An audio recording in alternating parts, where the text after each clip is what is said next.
In the charge menu, you will see the range and battery charge level, and you can set the upper charging limit.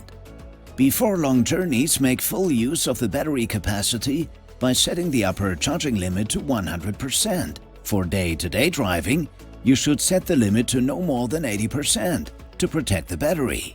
The battery care mode, which you can activate in the setup, will help you with this. Once you have successfully charged the battery to a level above 80%, the battery care mode will reset the target charge level to 80% for the next charging process. The reduce AC charging current function is recommended if the power source has insufficient fuse protection and an overload due to excessive currents is to be avoided. Your ID can use the automatically unlock AC charging connector function to automatically unlock the charging connector after reaching the set target charge level. First, unlock the vehicle.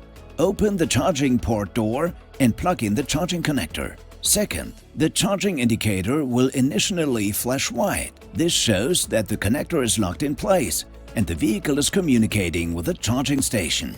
As soon as the charging process begins, the indicator will flash green and the ID light will show that the vehicle is charging. Third, once the charging process is complete, the charging indicator will light up green permanently. Fourth, to release the charging connector, press the unlock button on the key.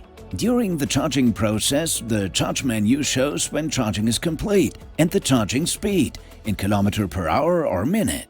You can also view the charging process in the WeConnect ID app. Here you will see not only the current charge level, but also the remaining charging time and the current charging speed. You can also stop the charging process from a distance using the app.